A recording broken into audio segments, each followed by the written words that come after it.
Assalamualaikum Cikgu. Terima kasih kerana sudi meluangkan masa untuk ditemu buat pada hari ini. Hari ini saya ingin bertanya berkaitan isu literasi dan juga kemahiran membaca dalam kalangan murid di sekolah. Soalan yang pertama, pada pendapat Cikgu, apakah masalah utama berkaitan literasi atau kemahiran membaca dalam kalangan murid pada masa ini?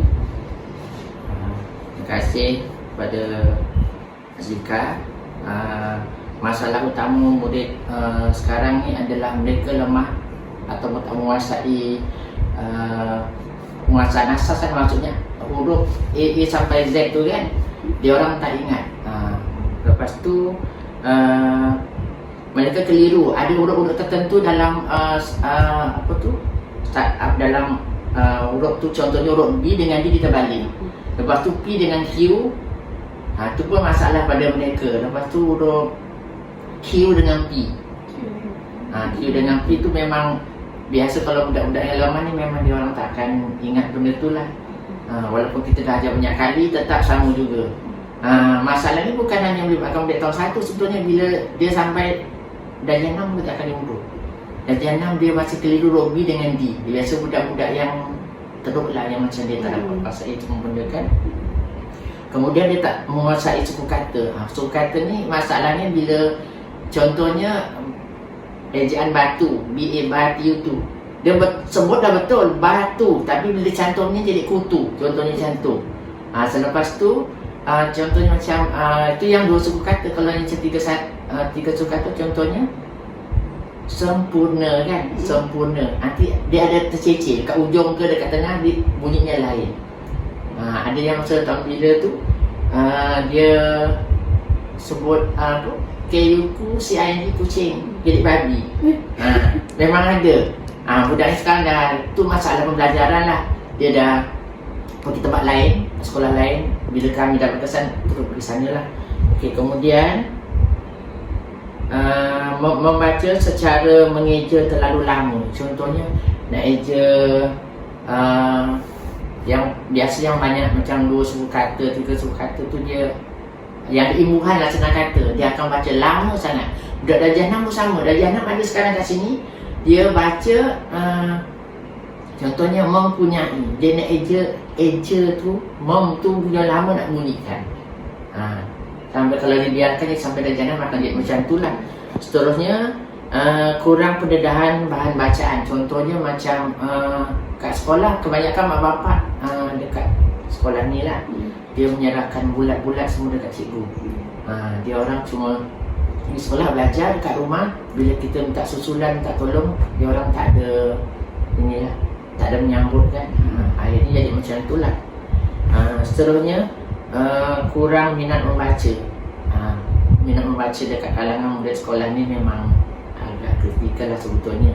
Bila dia orang tak membaca dengan betul, tak usaha nak membaca kat rumah, bila sampai sekolah nakkan cikgu aja, memang tak boleh. Walaupun hakikatnya kat sini muridnya tak berapa ramai.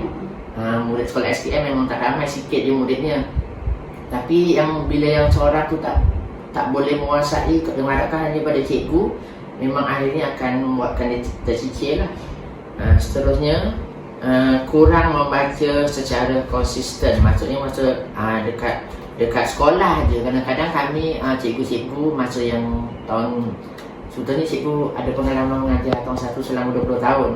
Tapi tahun ni cikgu dah bencin. Cikgu sedang ada orang lain pula. Sebab mungkin tak nak mula cikgu akan bencin. Nanti kan 6 tahun. Kebanyakan murid-murid, contohnya macam kami bila dah jumpa murid yang tak boleh membaca, kami akan buat kelas untuk dia orang. Sebetulnya sebelum balik dalam setengah jam, dia orang akan baca buku lah. Biasanya cikgu kasih buku Bacalah Sayang, tulisan Haji Julai ini. Buku tu memang bagus sangat. Cikgu dah pakai 30 tahun lebih buku tu. Kebanyakan mak bapak dekat sini, dia bila kita ajar kat sekolah, dia orang akan, murid akan ikut macam biasalah kelas, dia akan balik lambat. Contoh balik 40, dia orang akan balik muka dalam pukul 1 atau 1.20. Ada yang okey, mak bapak akan bantu, tapi ada setengahnya dia akan serah daripada cikgu. Bila serah pada cikgu tu susah jadinya macam tu. Okey, seterusnya ni kurang sokongan di rumah, maksudnya macam mak bapak tu tak menyambut lah. Kita bagi kat dia macam tu je lah, pergi balik sekolah macam biasa macam tu. Kemudian tahap konektif berbeza. Contohnya macam kadang-kadang budak ni memang dia umur 7 tahun masuk sama dia 1 kan, tapi ada yang lain bulan 1, bulan berapa, tapi tak juga kadang-kadang budak yang macam bulan 12 kadang lebih elok dari bulan 1. Sebetulnya macam perkembangan kognitif dia macam tak seperti inilah, tak sewajarnya lah. Okey, kemudian kurang keyakinan diri. Murid tu macam dia bila budak yang lemah ni sebenarnya bila kita suruh buat sesuatu, dia akan rasa macam aku tak pandai, aku bodoh, jadi aku tak payah buat lah. Macam tu lah murid-murid yang macam ni kebanyakannya. Dia malu dan serba salah sebab takut kawan dia ketawakan dalam kelas. Okey, seterusnya kaedah pengajaran kurang sesuai. Mungkin cikgu yang terutamanya cikgu yang baru posting, tak ada pengalaman, dia akan menghadapi masalah lah bila jumpa murid-murid macam ni. Lepas tu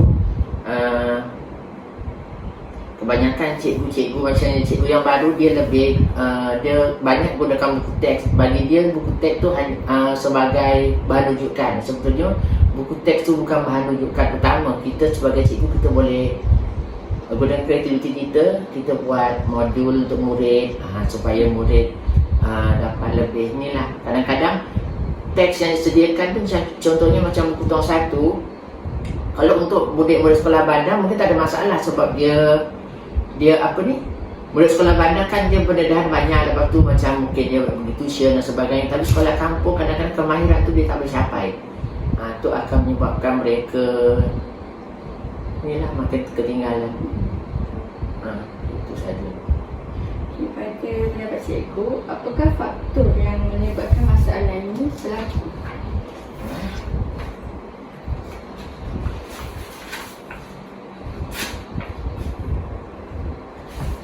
Okey, faktor.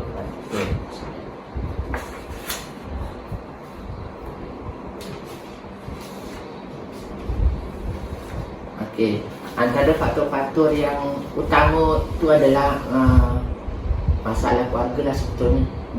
Keluarga macam mak bapak tak boleh sokongan sepenuhnya pada sekolah. Kadang-kadang bila sebenarnya macam kat sini bila kita awal-awal tu kita memang kesan murid melalui ujian diagnostik dan sebagainya.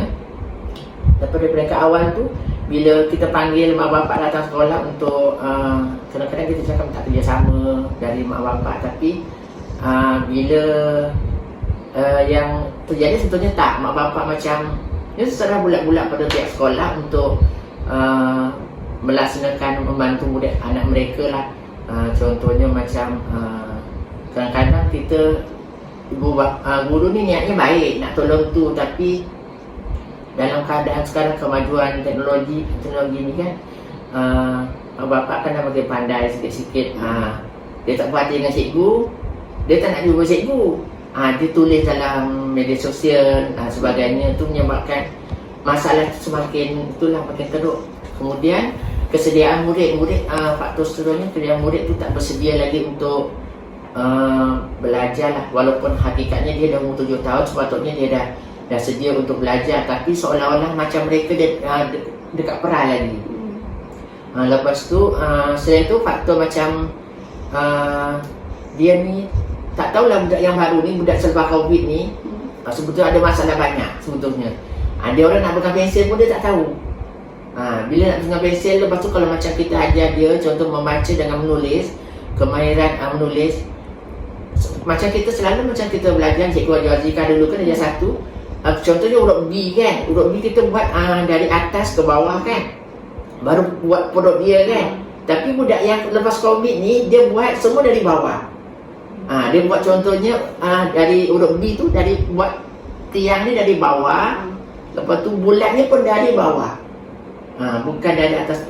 Sampai sekarang ni budak sebab Covid ni memang bermasalah sebetulnya daripada kolektif dia semua dengan baca tu semua. Okey, kemudian seterusnya masalah yang mungkin orang tak perasan, murid sebetulnya kalau murid-murid yang ada masalah macam membaca tu, sebenarnya dia ada ciri-ciri murid macam masa pembelajaran. Macam autisma ke yang kerja terbalik tu, cikgu tak ingat apa tulis terbalik. Ada tulis, dia menulis terbalik. Betul, kadang-kadang jadi ayam tu ayam, A-Y-A-M, tapi dia terbalik. M tu kat depan. Dyslexia ke tak silap. Budak tu dia memang tu faktor dia lah. Seterusnya macam kurangnya bahan bacaan juga lah sebetulnya. Sekarang kalau macam yang budak tahun 1, kalau macam cikgu-cikgu baru mungkin dia akan tengok buku teks semata-mata. Dalam buku tu dia tak sebetulnya dia pukul rata, macam pukul rata dia anggap mungkin satu Malaysia semua murid boleh baca. Tapi hakikatnya bila sampai kat sekolah kampung, murid kampung tak boleh nak buat macam tu. Contohnya dalam bahan bacaan tu, contohnya tajuk dia pergi ke Putrajaya. Lepas tu dalam buku teks tu dia ada hitam dengan biru je. Jadi murid-murid yang lemah ni biasanya kita sebagai guru kita kena buat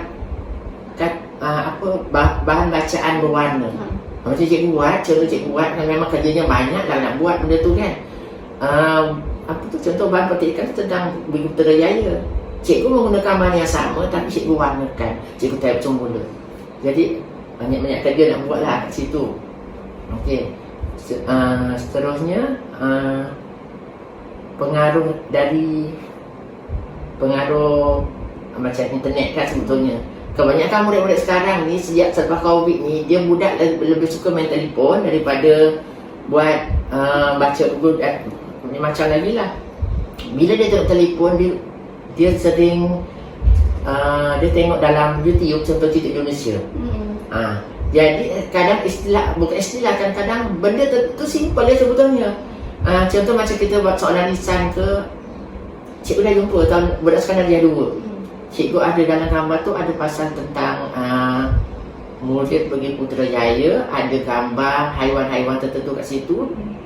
Cikgu tanya, ini gambar apa? Lama dia termenung budak tu. Bila cikgu tanya, gambar anak. Kalau dia cakap rabbit, cikgu boleh terima lagi. Dia cakap kelinci. Maksudnya penggunaan bahasa Indonesia daripada YouTube sebelumnya mempengaruhi. Walaupun kadang-kadang dia baca dalam petikan tu, dia kata bentuk anak, dia tak sebut kelinci juga. Dia YouTube, dia lepas tu mak bapak dia tak membantu dia untuk betulkan benda tu. Tu jadi macam tu lah. Itu sajalah. Tak ada faktor-faktor ni. Soalan ketiga pula, pada pendapat cikgu, apakah kesan jika masalah literasi ini tidak diatasi?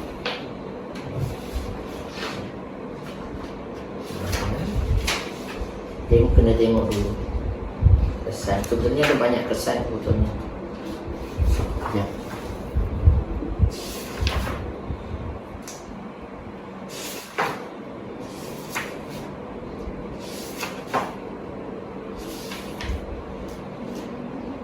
Okey, kesan utama yang akan timbul ialah murid tersebut akan ketinggalan dalam banyak bentuk pelajaran.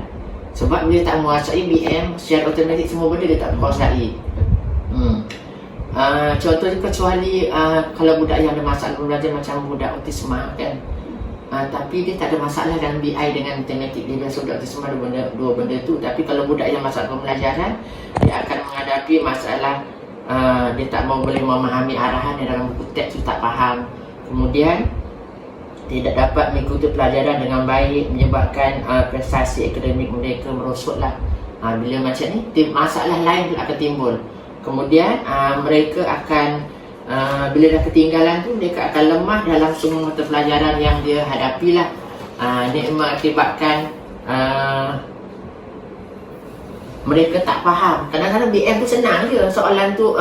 Contohnya arahan macam BM sekarang ni, sejak dah tak ada UPSR, dia sebetulnya mementingkan mematuhi arahan. Contohnya arahan tu, bulatkan satu jawapan yang betul. Arahan tu dah jelas, bulatkan satu arahan yang betul. Tapi bila dia tak faham, perkataan satu tu dia tak faham tu, satu tu apa, dia akan bulatkan semua, 2 atau 3 jawapan. Dan bila dia tak faham, dia tak boleh nak baca. Okey, kemudian seterusnya dia akan hilang keyakinan diri. Dan bila dah semua dah tak boleh, dia anggap diri dia lemah, dia bodoh, dia tak boleh nak buat semua benda. Nanti kalau dia cakap pun ni kawan dia ketawakan dia. Dia takut perasaan rendah diri tu banyak kat dia sebetulnya. Kemudian pemudaraan kata dia terhad. Dia dah bila dah tak nak, semua dah tak boleh, dia nak baca pun lambat. Lepas tu semua benda pun dia tak tahu. Yang benda yang senang-senang, kadang-kadang perkataan satu pun dia tak faham. Bulatkan kan senang, arah dia bulatkan, dia pun tak faham bulatkan tu macam mana. Kadang-kadang sampai jahanam tau, kata jumpa dan jahanam tu dia contohnya macam ada buku yang cikgu memang ada buat modul. Arahan dia tu memang senang. Lorekkan cikgu dah contoh lorekkan tu, tapi sampai dekat dia warnakan. Maksudnya dia tak faham arahan apa yang dia terdapat dalam buku tu lah. Okey, seterusnya kurang minat ke sekolah. Biasanya budak-budak yang selalu ponteng sekolah, dia akan tak datang setiap hari Isnin dengan hari Jumaat. Dia datang 3 hari je. 3 hari tu datang sebab apa? Sebab ada PJ, ada satu sukan dia akan datang. Yang 2 hari tu dia tak datang sebabnya bila dia tak dapat kuasai banyak perkara, dia kata lebih baik duduk rumah. Lepas tu maknya pun, ibu bapanya pun kadang-kadang macam akhir sekali cikgu, apakah harapan cikgu terhadap salah lah langkah-langkah okey, baiklah, apakah langkah atau cadangan yang boleh diambil untuk mengatasi masalah ini? Yang pertama bagi cikgu lah, sebab cikgu ada pengalaman mengajar tahun 1 tu 20 tahun. Sebetulnya yang pertama tu, guru tersebut perlu menyediakan modul sendiri sebetulnya. Modul sendiri yang sesuai dengan murid kita. Contohnya murid kita tu rata-rata lemah dalam membaca, jadi kita sediakan modul lah yang mungkin kita ambil contoh yang daripada cikgu-cikgu lama, kita boleh gunakan balik benda tu. Macam cikgu sebelum ni, cikgu gunakan buku Bacalah Sayang, memang cikgu dah baca banyak tahun cikgu gunakan buku tu. Jadi kita kena sediakan bahan modul tu. Kita boleh tiru dia punya idea, cuma kita ubah sikit untuk memudahkan murid kita. Kerana bila kita terlampau ikut sangat modul yang sediakan contoh dalam buku ni, murid kita sendiri akan susah sebenarnya. Nanti bila tu murid tu minat dah tak ada, jadi makin teruklah cikgu. Sebetulnya dalam ni modul tu, cikgu pun kena garang juga. Tak boleh cikgu macam sopan santun, lemah lembut. Ikam tu cikgu ngajar macam mana dulu kan. Cikgu garang dulu. Okey, seterusnya mengajar pendekatan berfrasa lah, maksudnya ada fonetik dan suku kata. Kena belajar benda tu, kena ajar lah. Tak boleh tiba-tiba ajar yang susah-susah, murid tak akan boleh buat lah. Seterusnya aktiviti bermain sambil belajar. Bermain sambil belajar tu murid tahun 1 paling suka. Tak satu lah, terutama darjah 1 dia paling suka belajar sambil main, sambil menyanyi. Cikgu kena kreatif lah kat situ. Cikgu boleh mungkin cikgu ubah daripada melodi lagu-lagu tertentu, cikgu buat seni kata yang boleh dia membaca. Kerana tu sebetulnya suku kata berwarna lah. Contohnya lagu Hari Raya tu kita ubah seni kata kepada yang sesuai dengan murid tahun 1 lah, 1, 2, 3 tu. Okey, seterusnya bahan bacaan bergambar dan berwarna. Okey, ini sebetulnya sangat berkesan lah. Macam cikgu gunakan buku Bacalah Sayang tu memang okey sangat dan dalam setiap kat maktab tahun 94, 96 cikgu dah gunakan buku tu sampai sekarang. Dia ada kat Shopee, dia jual benda tu. Okey, cikgu pun boleh buat bahan bacaan tu. Kita buat menggunakan idea kita. Contoh kita ambil daripada sekitaran sekolah kita lah. Contohnya macam sekolah, contoh sekolah saya. Ini sekolah saya, gambar sekolah. Saya belajar di sekolah Kebangsaan Duran Condor. Sekolah saya tepi kubur. Murid tahu situ semua, dia dah tahu kat situ.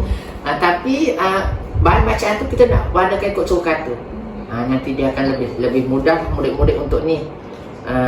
Tak semestinya teks tu panjang, pendek je cukup. Yang penting mereka boleh faham dan boleh baca dengan betul, sebutan yang betul dan jelas lah. Okey, kemudian bimbingan secara individu atau berkumpulan. Kadang dalam kelas tu ada murid yang okey ke depan, jauh ke depan.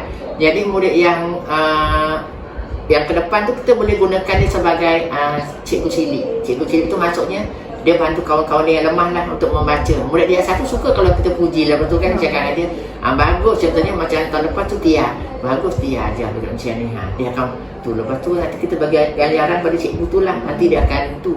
Lepas tu selain tu kita boleh buat macam kelas tambahan siapa ada sekolah ke, ataupun kita gunakan di dalam kelas lah. Okey, seterusnya penglibatan ibu bapa. Ibu bapa hendaklah sentiasa cakna dengan apa yang terjadi pada anak mereka, dan dia hendaklah sentiasa membantu pihak sekolah. Contohnya macam selalu cikgu buat, cikgu menggunakan buku Bacalah Sayang tu, cikgu beli contohnya cikgu beli 20 set 10 set dekat cikgu simpan, yang 10 set lagi cikgu akan agih-agihkan pada murid tu. Dia akan bawa balik. Contohnya cikgu suruh dia baca buku surat 3, dekat rumah dia baca 3, esok cikgu pun ulang balik 3. Jadi tahun lepas alhamdulillah murid sekolah tahun lepas 7 orang, tahun 1 pada saringan pertama tu yang untuk literasi hanya ada 3 orang saja yang boleh membaca. Yang 4 orang tu dia tersangkut lah, dekat ada konsep tertentu dia tersangkut. Jadi bila cikgu gunakan buku tu secara berterusan, ibu bapa sekolah cikgu guna tu, kat rumah pun murid pakai buku tu, bila sampai saringan yang kedua seterusnya tu semua lepas. Sebab bahan bacaan tu berwarna kan. Jadi bila dia lepas step yang pertama, buku 1 dia akan habiskan, dan lepas baru masuk buku yang kedua. Okey, seterusnya guru kelas memainkan peranan jugalah. Dia hendaklah menyediakan kelas yang konduktif, yang boleh semua menariklah perhatian. Contohnya macam bacaan yang berwarna tu kita tampal dalam kelas, nanti kan dia bergerak-gerak dalam kelas tu, dia suka kan budak-budak tu. Kemudian ganjaran dan motivasi, bagilah murid-murid tu hadiah tertentu agar mereka rasa seronok. Jangan kedekut lah. Contohnya biasa macam kat sekolah cikgu buat, kadang-kadang pembekal tu ada hantar buku-buku rujukan ke, buku rujukan sebagai contoh tu, buku rujukan tu kita boleh bagi kat murid tu, pensel ke dan sebagainya, nanti dia rasa seronok kan. Okay, seterusnya ni yang menyentuh sikit pasal ni lah. Sekarang di sekolah SKM tiada cikgu pemulihan, sebab peruntukan daripada kementerian mengatakan murid yang sekolah yang murid yang tak cukup berapa 150, dia tak layak dapat cikgu pemulihan. Jadi bila walaupun sekolah SKM sebetulnya agak berat bagi cikgu tu nak mengajar kalau murid yang dalam kelas tu ramai. Contohnya macam budak tahun 1 sekarang ni ada 10 orang, 3 orang tu memang ada ni A, esok lain jadinya. Kadang-kadang dalam masa yang sama kita ajar A, dia sebut Z. Ada 3 orang. Jadi kalau rasanya kalau macam ada setiap sekolah SKM yang ada cikgu pemulihan, dia akan memudahkan cikgu-cikgu dalam sekolah tu lah. Sebenarnya itu saja. Akhir sekali, apakah harapan cikgu terhadap usaha dalam meningkatkan literasi di kalangan murid di Malaysia? Harapan cikgu semoga program yang dilaksanakan oleh pihak sekolah dijalankan berterusan lah, tak berhenti kat sini.